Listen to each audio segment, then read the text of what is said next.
ನಮಸ್ಕಾರ. ವಶಿಷ್ಠ ಉದಂತ ಸುದ್ದಿವಾಹಿನಿಗೆ ಸ್ವಾಗತ. ಇಂದಿನ ಪಂಚಾಂಗ. ಜ್ಯೇಷ್ಠ ಮಾಸ, ಶುಕ್ಲಪಕ್ಷ, ಬಿದಿಗೆ ತಿಥಿ, ಪುನರ್ವಸು ನಕ್ಷತ್ರ, ಮಂಗಳವಾರ. ಈ ದಿನ ಎಲ್ಲರಿಗೂ ಶುಭವಾಗಲಿ. ಇಂದಿನ ಮುಖ್ಯಾಂಶಗಳು. ಹಾಸನ ನಗರದಲ್ಲಿ ಹಾಡಹಗಲೇ ಮನೆ ಮುಂದೆ ಕಟ್ಟಿದ್ದ ಸಿಂಧಿ ಹಸುವನ್ನು ಕಳವು ಮಾಡಿದ ಹೆಲ್ಮೆಟ್ ಧರಿಸಿದ್ದ ಕಳ್ಳ, ಸಿಸಿಟಿವಿಯಲ್ಲಿ ದೃಶ್ಯ ಸೆರೆ. ಪೊಲೀಸರಿಂದ ತನಿಖೆ ಪ್ರಾರಂಭ. ಚಿಕ್ಕಮಗಳೂರಿನಲ್ಲಿ ಪೊದೆಯಲ್ಲಿ ಅನಾಥ ನವಜಾತ ಗಂಡು ಶಿಶು ಶವ ಪತ್ತೆ. ಕುತ್ತಿಗೆ ಹಿಚುಕಿ ಕೊಲೆ ಮಾಡಿರುವ ಶಂಕೆ, ಪ್ಲಾಸ್ಟಿಕ್ ಚೀಲದಲ್ಲಿ ಸುತ್ತಿ ಎಸೆದು ಹೋಗಿರುವ ಕ್ರೂರಿಗಳು ಪೊಲೀಸರಿಂದ ಪರಿಶೀಲನೆ. ಆರ್ಎಸ್ಎಸ್ ನೋಂದಣಿ ಹಾಗೂ ಅದರ ಆರ್ಥಿಕ ಮೂಲಗಳ ಕುರಿತು ರಾಜ್ಯ ಗೃಹ ಸಚಿವ ಪ್ರಿಯಾಂಕ್ ಖರ್ಗೆ ಎತ್ತಿರುವ ಪ್ರಶ್ನೆಗಳಿಗೆ ಇದೆಲ್ಲ ರಾಜಕೀಯ ಗಿಮಿಕ್ ಎಂದು ಸಂಘದ ಸಂಘಚಾಲಕ್ ಮೋಹನ್ ಭಾಗವತ್ ತಿರುಗೇಟು. ಈಗ ಮೈಸೂರಿನ ಪ್ರಮುಖ ಸುದ್ದಿಗಳು. ಟಿ. ನರಸೀಪುರದಲ್ಲಿ ವಿದ್ಯುತ್ ಕ್ಷೇತ್ರದ ಖಾಸಗೀಕರಣವನ್ನು ವಿರೋಧಿಸಿ ಕರ್ನಾಟಕ ರಾಜ್ಯ ರೈತ ಸಂಘದ ನೇತೃತ್ವದಲ್ಲಿ ನೂರಾರು ರೈತರು ಪ್ರತಿಭಟನೆ ನಡೆಸಿದರು. ವಿದ್ಯುತ್ ಸೇವೆಯನ್ನು ಖಾಸಗೀಕರಣಗೊಳಿಸುವ ಯಾವುದೇ ಕ್ರಮವನ್ನು ತಕ್ಷಣ ಕೈಬಿಡಬೇಕು ಎಂದು ಪ್ರತಿಭಟನಾಕಾರರು ಆಗ್ರಹಿಸಿದರು. ಖಾಸಗೀಕರಣದಿಂದ ರೈತರು ಹಾಗೂ ಸಾಮಾನ್ಯ ಗ್ರಾಹಕರ ಮೇಲೆ ಹೆಚ್ಚುವರಿ ಆರ್ಥಿಕ ಹೊರೆ ಬೀಳುವ ಸಾಧ್ಯತೆ ಇದೆ ಎಂದು ಆತಂಕ ವ್ಯಕ್ತಪಡಿಸಿದರು. ರಾಜ್ಯ ಹಾಗೂ ಕೇಂದ್ರ ಸರ್ಕಾರದ ವಿರುದ್ಧ ಘೋಷಣೆಗಳನ್ನು ಕೂಗಿದ ರೈತರು ವಿದ್ಯುತ್ ಸೇವೆ ಸಾರ್ವಜನಿಕ ವಲಯದಲ್ಲಿಯೇ ಮುಂದುವರಿಯಬೇಕು ಎಂದು ಒತ್ತಾಯಿಸಿದರು. ರೈತರ ಹಿತಾಸಕ್ತಿಗೆ ಧಕ್ಕೆಯಾಗುವ ನಿರ್ಧಾರಗಳನ್ನು ಸರ್ಕಾರ ಹಿಂಪಡೆಯಬೇಕು ಎಂದು ಎಚ್ಚರಿಕೆ ನೀಡಿದ ಪ್ರತಿಭಟನಾಕಾರರು ಬೇಡಿಕೆ ಈಡೇರದಿದ್ದರೆ ಹೋರಾಟವನ್ನು ಮತ್ತಷ್ಟು ತೀವ್ರಗೊಳಿಸುವುದಾಗಿ ತಿಳಿಸಿದರು.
ರಾಜ್ಯ ಮತ್ತು ಕೇಂದ್ರ ಸರ್ಕಾರಕ್ಕೆ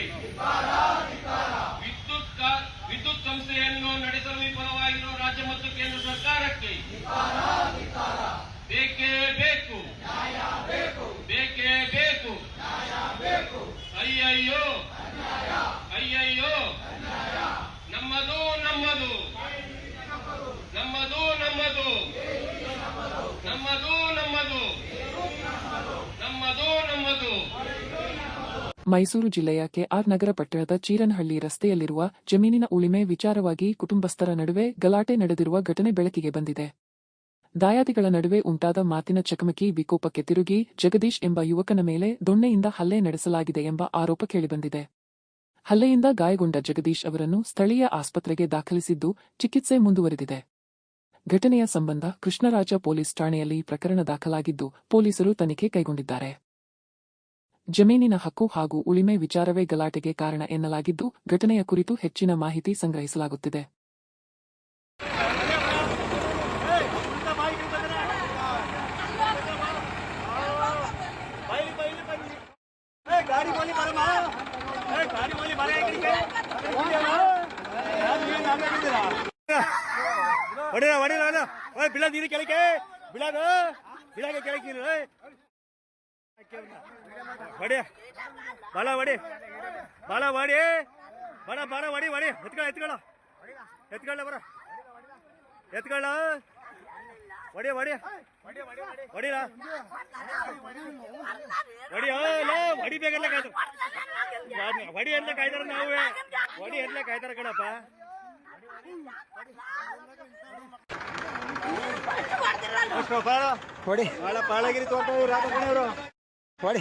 ಈಗ ಹಾಸನದ ಪ್ರಮುಖ ಸುದ್ದಿಗಳು. ಹಾಸನ ಜಿಲ್ಲೆಯ ಬೇಲೂರು ತಾಲೂಕಿನ ಅಂಕಿಹಳ್ಳಿ ಪೇಟೆಯ ಮಾಳ ಎಸ್ಟೇಟ್ನಲ್ಲಿ ಕಾಡಾನೆ ದಾಳಿಯಿಂದ ರೈತ ರಘುನಂದನ್ ಕೂದಲೆಳೆ ಅಂತರದಲ್ಲಿ ಪಾರಾದ ಘಟನೆ ನಡೆದಿದೆ. ತಡರಾತ್ರಿ ಮನೆಯ ಸಮೀಪ ಕಾಡಾನೆ ಕಾಣಿಸಿಕೊಂಡಾಗ ರಘುನಂದನ್ ತಕ್ಷಣ ಸಮಯ ಪ್ರಜ್ಞೆ ಮೆರೆದು ಸುರಕ್ಷಿತ ಸ್ಥಳದತ್ತ ಓಡಿ ಜೀವ ಉಳಿಸಿಕೊಂಡಿದ್ದಾರೆ. ಕಾಡಾನೆ ಅವರನ್ನು ಬೆನ್ನಟ್ಟಿದ ದೃಶ್ಯ ಸಿಸಿಟಿವಿಯಲ್ಲಿ ಸೆರೆಯಾಗಿದ್ದು ಗ್ರಾಮಸ್ಥರಲ್ಲಿ ಆತಂಕ ಹೆಚ್ಚಿಸಿದೆ. ಇತ್ತೀಚಿನ ದಿನಗಳಲ್ಲಿ ಬೇಲೂರು ಹಾಗೂ ಬಿಕ್ಕೋಡು ಸುತ್ತಮುತ್ತ ಕಾಡಾನೆಗಳ ಹಾವಳಿ ಹೆಚ್ಚಾಗಿದ್ದು ಮನೆಗಳ ಸಮೀಪವೇ ಆನೆಗಳ ಓಡಾಟ ಕಂಡುಬರುತ್ತಿದೆ. ಈ ಘಟನೆಯ ಬಳಿಕ ಗ್ರಾಮದಲ್ಲಿ ಕೆಲಕಾಲ ಭಯದ ವಾತಾವರಣ ನಿರ್ಮಾಣವಾಗಿತ್ತು. ಅದೃಷ್ಟವಶಾತ್ ಯಾವುದೇ ಪ್ರಾಣಹಾನಿ ಸಂಭವಿಸಿಲ್ಲ. ಕಾಡಾನೆಗಳ ನಿರಂತರ ಹಾವಳಿಯಿಂದ ಆತಂಕಗೊಂಡಿರುವ ಗ್ರಾಮಸ್ಥರು ಅರಣ್ಯ ಇಲಾಖೆ ತಕ್ಷಣ ಸೂಕ್ತ ಕ್ರಮ ಕೈಗೊಂಡು ಜನರ ಸುರಕ್ಷತೆ ಖಚಿತಪಡಿಸಬೇಕು ಎಂದು ಆಗ್ರಹಿಸಿದ್ದಾರೆ. ಹಾಸನ ನಗರದ ವಿದ್ಯಾನಗರದಲ್ಲಿ ಹಾಡುಹಗಲೇ ಮನೆಯ ಮುಂದೆ ಕಟ್ಟಿಹಾಕಿದ್ದ ಸಿಂಧಿ ಹಸುವನ್ನು ಕಳ್ಳನೋರ್ವ ಕಳವು ಮಾಡಿಕೊಂಡು ಪರಾರಿಯಾದ ಘಟನೆ ನಡೆದಿದೆ. ಸುಶೀಲಮ್ಮ ಎಂಬುವವರಿಗೆ ಸೇರಿದ ಹಸುವನ್ನು ಮನೆಯ ಮುಂಭಾಗದಲ್ಲಿ ಕಟ್ಟಿಹಾಕಲಾಗಿತ್ತು. ಈ ವೇಳೆ ಹೆಲ್ಮೆಟ್ ಧರಿಸಿ ಬಂದಿದ್ದ ವ್ಯಕ್ತಿಯೊಬ್ಬ ಹಸುವಿನ ಹಗ್ಗವನ್ನು ಬಿಚ್ಚಿ ಎಂಜಿ ರಸ್ತೆಯ ಮೂಲಕ ಹಸುವನ್ನು ಎಳೆದುಕೊಂಡು ಹೋಗಿರುವುದು ಗಮನಕ್ಕೆ ಬಂದಿದೆ. ಕಳ್ಳತನದ ದೃಶ್ಯಗಳು ಸಿಸಿಟಿವಿಯಲ್ಲಿ ಸೆರೆ, ಪೊಲೀಸರು ಪರಿಶೀಲನೆ ನಡೆಸುತ್ತಿದ್ದಾರೆ. ಘಟನೆ ಕುರಿತು ಹಾಸನ ಬಡಾವಣೆ ಪೊಲೀಸ್ ಠಾಣೆಯಲ್ಲಿ ದೂರು ದಾಖಲಾಗಿದ್ದು ಆರೋಪಿಯ ಪತ್ತೆಗೆ ತನಿಖೆ ಮುಂದುವರೆದಿದೆ. ಸ್ಥಳೀಯರಲ್ಲಿ ಈ ಘಟನೆ ಆತಂಕಕ್ಕೆ ಕಾರಣವಾಗಿದೆ. ಈಗ ಚಿಕ್ಕಮಗಳೂರಿನ ಪ್ರಮುಖ ಸುದ್ದಿಗಳು. ಚಿಕ್ಕಮಗಳೂರು ನಗರದ ರಿಲಯನ್ಸ್ ಮಾರ್ಟ್ ಹಿಂಭಾಗ ಸರ್ಕಾರಿ ಬಸ್ ಡಿಪೋ ಸಮೀಪದ ನಿರ್ಜನ ಪ್ರದೇಶದಲ್ಲಿ ನವಜಾತ ಗಂಡು ಶಿಶುವಿನ ಶವ ಪತ್ತೆಯಾಗಿರುವ ಘಟನೆ ಸಾರ್ವಜನಿಕರಲ್ಲಿ ಆಘಾತ ಮೂಡಿಸಿದೆ.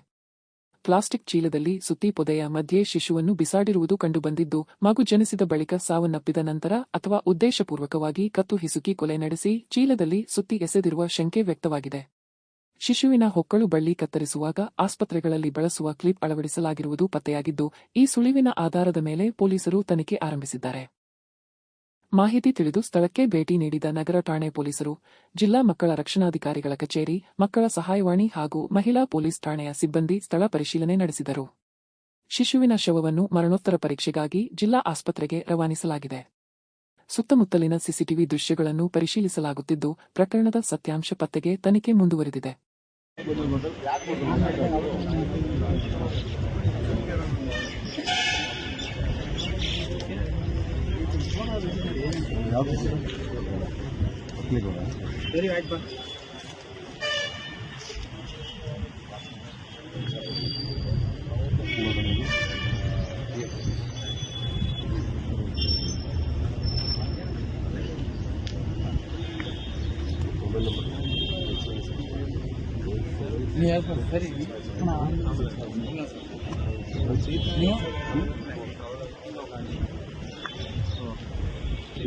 ಮುಂದೆ ಹೋಗಿ ಆ ಕಡೆ ಹೋಗಿ.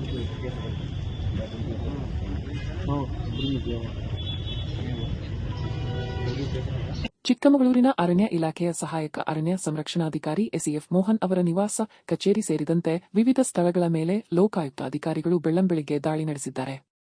ನಗರದ ಹೌಸಿಂಗ್ ಬೋರ್ಡ್ ಪ್ರದೇಶದಲ್ಲಿರುವ ಮನೆ, ಕಚೇರಿ ಹಾಗೂ ನಿರ್ಮಾಣ ಹಂತದ ಮನೆ ಸೇರಿದಂತೆ ಒಟ್ಟು 5 ಕಡೆಗಳಲ್ಲಿ ಏಕಕಾಲಕ್ಕೆ ಪರಿಶೀಲನೆ ನಡೆಸಲಾಗಿದೆ.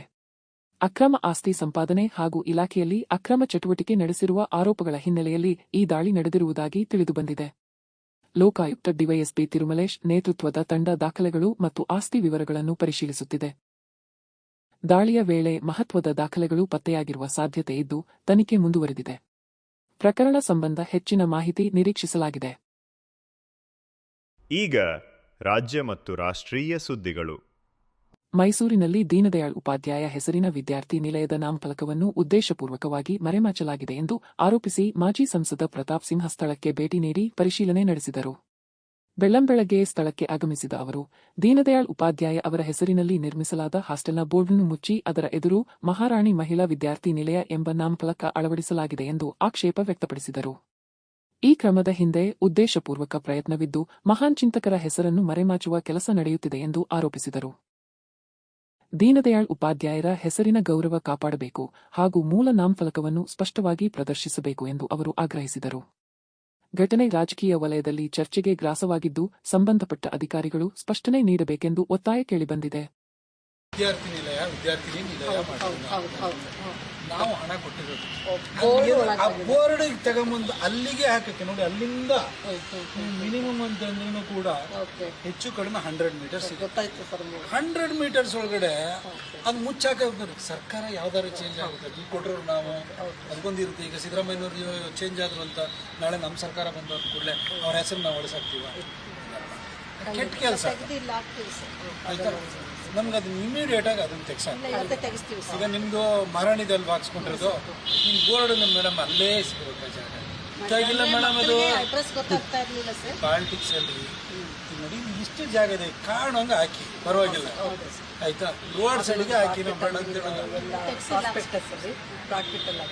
ಯಾರು ಅವ್ರು ಕಾಂಟ್ರಾಕ್ಟರ್ ಇದ್ದಾರೆ, ಕಾಂಟ್ರಾಕ್ಟರ್ ಹತ್ರ ನಾವು ಕಾಪಿನೂ ಕೊಡ್ತೀವಲ್ಲ, ಅದಕ್ಕೋಸ್ಕರ ಅವ್ರು ಅಷ್ಟಾರ ಮಾಡಿಕೊಡ್ಲಿ ಅದನ್ನು. ನೀವು ಕಾಂಟ್ರಾಕ್ಟ್ರಿಗೆ ಹೇಳಿ ಅದನ್ನು ಏನು ಒಂದು 15-20 ಸಾವಿರ ರೂಪಾಯಿ ಖರ್ಚಾಗುತ್ತದೆ ಆಯಿತಾ. ಅದೊಂದು ಸೆಕ್ಯೂರಿಟಿ ಬೂತ್ ಒಂದು ಮಾಡಿಕೊಡಕ್ಕೆ ಹೇಳಿ ಆಯಿತಾ. ಏನೇ ಆಗಲಿ ಅದು ಗಂಡಸರು ಈ ಕಡೆ ಲೇಡೀಸ್ ಹಾಸ್ಟೆಲ್ ಒಳಗಡೆ ಹೋಗ್ಬಾರ್ದಲ್ವ, ಅದಕ್ಕೋಸ್ಕರ ಅವರು ಮತ್ತು ಅಲ್ಲಿ ಬಿಸಿಲಲ್ಲಿ ಕೂರೋಕ್ಕಾಗಲ್ಲ, ಮಳೆ ಬರುತ್ತೆ ಈಗ ಮಳೆಗಾಲ, ಅದಕ್ಕೋಸ್ಕರ ಅದೊಂದು ಇಮಿಡಿಯೇಟಾಗಿ ಒಂದು ಸೆಕ್ಯೂರಿಟಿ ಬೂತ್ ಆಗಬೇಕು. ಒಂದು ವೇಳೆ ಯಾರೋ ಮಾಡ್ಕೊಡೋಕ್ಕೆ ಅವ್ನು ಕಾಂಟ್ರಾಕ್ಟ್ ಮಾಡ್ಕೊಡೋಕ್ಕಾಗಲ್ಲ ಅಂತಂದರೆ ಕಾಂಟ್ರಾಕ್ಟರ್ ನಂಬರ್ ನನಗೊಂದು ಕಳಿಸ್ಕೊಡಿ, ನಾವು ಮಾತಾಡ್ತೀವಿ ಆಯಿತಾ. ಇಲ್ಲಾಂದ್ರೆ ನಾನೇ ಎಲ್ಲರೂ ಬೇರೆ ಕಡೆಯಿಂದ ಹೇಳಿ ಮಾಡಿಸ್ತೀನಿ. ದೀನ್ ದಯಾಳ್ ಉಪಾಧ್ಯಾಯ ವಿದ್ಯಾರ್ಥಿನಿ ನಿಲಯ ಅಂತ ಹೇಳಿ ಬೋರ್ಡ್ ಕೂಡ ಹಾಕಿದ್ರು. ಆದರೆ ಇವತ್ತು ಅದ್ರ ಮುಂಭಾಗಕ್ಕೆ ಬೋರ್ಡನ್ನು ಮರೆಮಾಚೋ ರೀತಿಯಲ್ಲಿ ನಮ್ಮ ಮಹಾರಾಣಿ ವಿಜ್ಞಾನ ವಿದ್ಯಾರ್ಥಿನಿಯರ ನಿಲಯ ಅಂತ ಹೇಳಿ ಮುಂದೆ ಬೋರ್ಡ್ ಹಾಕಿದ್ರು. ಇದು ಸುಮಾರು ಹೆಚ್ಚು ಕಡಿಮೆ ಒಂದು 80 ಮೀಟ್ರ್ ಕಾಂಪೌಂಡ್ ಇದೆ, ಎಲ್ಲಿ ಬೇಕಾದ್ರೆ ಹಾಕ್ಕೊಳ್ಬೋದು. ದೀನ್ ದಯಾಳ್ ಉಪಾಧ್ಯಾಯನ ಹೆಸರನ್ನು ಮರೆಮಾಚೋ ರೀತಿಯಲ್ಲಿ ಹಾಕಬೇಕಾದಂತಹ ಅಗತ್ಯ ಏನಿತ್ತು? ಇದ್ಯಾಕೋ ಇದು ಉದ್ದೇಶ ಸರಿ ಇಲ್ಲ. ನಮ್ಮ ಕಾರ್ಯಕಾಲದಲ್ಲಿ ನಮ್ಮ ಕಾಲಘಟ್ಟದಲ್ಲಿ ಆಗಿರುವಂಥದ್ದು. ಸರ್ಕಾರ ಬದಲಾಗ್ತದೆ, ಆದರೆ ಮಾಡಿದಂಥ ಕೊಡುಗೆಗಳನ್ನು ಈ ರೀತಿ ಮುಚ್ಚುವಂಥದ್ದು ಸರಿಯಲ್ಲ ಅಂತೇಳಿ ಇವತ್ತು ನಾನು ಸ್ಥಳಕ್ಕೆ ಭೇಟಿ ಕೊಟ್ಟು ಇಲ್ಲ ವಾರ್ಡನ್ ಇರ್ಬೋದು, ಇಲ್ಲೆಲ್ಲ ಅಧಿಕಾರಿಗಳಿಗೂ ಕೂಡ ಅವರಿಗೆ ಹೇಳಿದೆ. ನಾವು ಒಳ್ಳೆ ರೀತಿಯಲ್ಲೇ ಹೇಳಿದ್ದೀವಿ, ತಕ್ಷಣಕ್ಕೆ ಆ ಬೋರ್ಡನ್ನು ಬದಲಾಯಿಸಿ ಬೇರೆ ಕಡೆ ಹಾಕ್ತೀವಿ ಅಂತ ಹೇಳಿದ್ದಾರೆ. ಯಾಕಂದರೆ ದೀನ್ ದಯಾಳ್ ಉಪಾಧ್ಯಾಯರು ಸಾಮಾನ್ಯ ಜನರ ಶ್ರೇಯೋಭಿವೃದ್ಧಿ ಬಗ್ಗೆ ಯೋಚನೆಯನ್ನು ಮಾಡಿದರು. ಅಂಥ ಒಂದು ಅದ್ಭುತವಾದಂಥ ಅಂತ್ಯೋದಯದ ಕಲ್ಪನೆಯನ್ನು ಕೊಟ್ಟಂಥವರು. ಆ ಅಂತ್ಯೋದಯದ ಆಧಾರದ ಮೇಲೇ ಆಗಿನ ಪ್ರಧಾನಿಯಾಗಿದ್ದಂತಹ ಅಟಲ್ ಬಿಹಾರಿ ವಾಜಪೇಯಿ ಅವರು ಅಂತ್ಯೋದಯ ಅನ್ನ ಕಲ್ಯಾಣ ಯೋಜನೆ ಅಂತೇಳಿ ಉಚಿತವಾಗಿ ಅಕ್ಕಿ ಕೊಡುವಂಥ ಯೋಜನೆಯನ್ನು ಪ್ರಾರಂಭ ಮಾಡಿದರು. ನಮ್ಮ ಮುಖ್ಯಮಂತ್ರಿ ಆಗಿದ್ದಂಥ ಬಸವರಾಜ ಬೊಮ್ಮಾಯಿಯವರು ಈ ಥರ ಬಡ ಮಕ್ಕಳ ಅನುಕೂಲಕ್ಕೋಸ್ಕರವಾಗಿ ಹಾಸ್ಟೆಲನ್ನು ನಿರ್ಮಾಣಕ್ಕೋಸ್ಕರ ಅನುದಾನವನ್ನು ಕೊಟ್ಟರು. ಅದ್ಭುತವಾದ ಹಾಸ್ಟೆಲ್ ನಿರ್ಮಾಣ ಆಗಿದೆ. ಬೋರ್ಡು ಕೂಡ ಅದೇ ಇರಬೇಕು ಅನ್ನೋ ನಮ್ಮ ಉದ್ದೇಶ ಅಷ್ಟೇ. ಪ್ರಿಯಾಂಕ್ ಖರ್ಗೆ ಆರ್ಎಸ್ಎಸ್ ಮುಖ್ಯಸ್ಥ ಮೋಹನ್ ಭಾಗವತ್ಗೆ ಪತ್ರ ಬರೆದು ಆರ್ಎಸ್ಎಸ್ ಸಂಘಟನೆಯ ಕಾರ್ಯನಿರ್ವಹಣೆ, ಆರ್ಥಿಕ ಮೂಲಗಳು ಹಾಗೂ ಕಾನೂನಾತ್ಮಕ ಸ್ಥಾನಮಾನ ಸೇರಿದಂತೆ ಹಲವು ಮಹತ್ವದ ವಿಚಾರಗಳ ಕುರಿತು ಸಾರ್ವಜನಿಕವಾಗಿ ಸ್ಪಷ್ಟನೆ ನೀಡುವಂತೆ ಒತ್ತಾಯಿಸಿದ್ದಾರೆ. ಆರ್ಎಸ್ಎಸ್ ನೋಂದಣಿ ಹಾಗೂ ಅದರ ಆರ್ಥಿಕ ಮೂಲಗಳ ಕುರಿತು ರಾಜ್ಯ ಗೃಹ ಸಚಿವ ಪ್ರಿಯಾಂಕ್ ಖರ್ಗೆ ಎತ್ತಿರುವ ಪ್ರಶ್ನೆಗಳಿಗೆ ಆರ್ಎಸ್ಎಸ್ ಸರ್ಸಂಘ ಚಾಲಕ್ ಮೋಹನ್ ಭಾಗವತ್ ತಿರುಗೇಟು ನೀಡಿದ್ದಾರೆ. ಈ ಕುರಿತು ಪ್ರತಿಕ್ರಿಯಿಸಿದ ಅವರು, ಆರ್ಎಸ್ಎಸ್ ಯಾವುದೇ ರಹಸ್ಯ ಸಂಘಟನೆಯಲ್ಲ, ಅದರ ಚಟುವಟಿಕೆಗಳು ಸಾರ್ವಜನಿಕರಿಗೆ ತಿಳಿದಿವೆ ಎಂದು ಕೇರಳನ ತ್ರಿಶೂರ್ನಲ್ಲಿ ಸ್ಪಷ್ಟಪಡಿಸಿದರು. ಹಿಂದೂ ಧರ್ಮವೇ ಎಲ್ಲಿಯೂ ನೋಂದಣಿಯಾಗಿಲ್ಲ, ಹಾಗಿರುವಾಗ ಸಂಘದ ನೋಂದಣಿ ವಿಚಾರವನ್ನು ಮುಂದಿಡುವುದು ರಾಜಕೀಯ ಗಿಮಿಕ್ ಎಂದು ಟೀಕಿಸಿದರು. ಕಳೆದ ಹಲವು ದಶಕಗಳಿಂದ ಯಾವುದೇ ಸರ್ಕಾರ ಈ ಪ್ರಶ್ನೆಯನ್ನು ಎತ್ತಿರಲಿಲ್ಲ ಎಂದು ಅವರು ಹೇಳಿದರು. ಇದೇ ವೇಳೆ ಆರ್ಎಸ್ಎಸ್ ತನ್ನ ಸಂವಿಧಾನವನ್ನು 1950ರಲ್ಲೇ ಸರ್ಕಾರಕ್ಕೆ ಸಲ್ಲಿಸಿದ್ದು, ಸರ್ಕಾರಿ ಅನುದಾನ ಪಡೆಯದ ಸಂಘಟನೆಗಳಿಗೆ ನೋಂದಣಿ ಕಡ್ಡಾಯವಿಲ್ಲ ಎಂದು ವಿವರಿಸಿದರು. ಈ ವಿಚಾರ ಇದೀಗ ಸಾರ್ವಜನಿಕ ವಲಯದಲ್ಲಿಯೂ ಚರ್ಚೆಗೆ ಕಾರಣವಾಗಿದೆ. Karnataka government had directed the activities of RSS are secretive and it must register. What is your response? I don't need to respond. There are so many unregistered things going on. And we are not secretive, we are working on open ground. We are calling people and telling them about Sangha. This is politics. And all these gimmicks are being tried. Don't do that. We are used to it. After say 10-15 years of starting of Sangha, we had to face all these things. We are used to it. If they don't happen, we feel something is amiss. So I don't need to respond. Sangha started in British times. And Sangha started as a public will. I narrated you how that churning of minds went on. And the all accepted conclusion was taken up and worked upon. That was the Sangha. So it doesn't need any restrictions. Hindu Dharma is not registered. Many things are not registered. Those who want to have funds from the government, they require registration. That has to be there. But Sangha, government knows Sangha is there. Government banned us twice. And that ban was ban was released. Once by court order, another by Satyagraha. So government knows they banned RSS. That means they knew RSS is there. RSS is recognized. So all this has happened over 100 years. Nobody told us that you must register. Our constitution, written constitution, is with the government. We have submitted it in 1950s. Therein government would have said, okay, all is well, but you have not registered. First register, then we will accept. They did not say that. So why should I respond? All this is politics, nothing serious. They want to, in some way, on one side hamper the Sangha work, on the side create doubts in the minds of people. But that is no more possible because people know us. They say we are secretive. Our Karyakartas live in all localities. People are daily seeing them. Our shakhas are on open grounds. People are daily seeing them. We have public programs. We have such a enormous outreach in this year. In every block, we had Hindu Sammelan. So all these things, they are not possible if we are secretive. ಮತ್ತೊಮ್ಮೆ ಮುಖ್ಯಾಂಶಗಳು. ಹಾಸನ ನಗರದಲ್ಲಿ ಹಾಡಹಗಲೇ ಮನೆ ಮುಂದೆ ಕಟ್ಟಿದ್ದ ಸಿಂಧಿ ಹಸುವನ್ನು ಕಳವು ಮಾಡಿದ helmet ಧರಿಸಿದ್ದ ಕಳ್ಳ ಸಿಸಿಟಿವಿಯಲ್ಲಿ ದೃಶ್ಯ ಸೆರೆ. ಪೊಲೀಸರಿಂದ ತನಿಖೆ ಪ್ರಾರಂಭ. ಚಿಕ್ಕಮಗಳೂರಿನಲ್ಲಿ ಪೊದೆಯಲ್ಲಿ ಅನಾಥ ನವಜಾತ ಗಂಡು ಶಿಶು ಶವ ಪತ್ತೆ. ಕುತ್ತಿಗೆ ಹಿಚುಕಿ ಕೊಲೆ ಮಾಡಿರುವ ಶಂಕೆ. ಪ್ಲಾಸ್ಟಿಕ್ ಚೀಲದಲ್ಲಿ ಸುತ್ತಿ ಎಸೆದು ಹೋಗಿರುವ ಕ್ರೂರಿಗಳು ಪೊಲೀಸರಿಂದ ಪರಿಶೀಲನೆ. ಆರ್ಎಸ್ಎಸ್ ನೋಂದಣಿ ಹಾಗೂ ಅದರ ಆರ್ಥಿಕ ಮೂಲಗಳ ಕುರಿತು ರಾಜ್ಯ ಗೃಹ ಸಚಿವ ಪ್ರಿಯಾಂಕ್ ಖರ್ಗೆ ಎತ್ತಿರುವ ಪ್ರಶ್ನೆಗಳಿಗೆ ಇದೆಲ್ಲ ರಾಜಕೀಯ ಗಿಮಿಕ್ ಎಂದು ಸಂಘದ ಸಂಘಚಾಲಕ್ ಮೋಹನ್ ಭಾಗವತ್ ತಿರುಗೇಟು. ಇಲ್ಲಿಗೆ ಇಂದಿನ ವಾರ್ತಾ ಪ್ರಸಾರ ಮುಕ್ತಾಯವಾಯಿತು. ಧನ್ಯವಾದಗಳು. ಈ ದಿನ ಎಲ್ಲರಿಗೂ ಶುಭವಾಗಲಿ.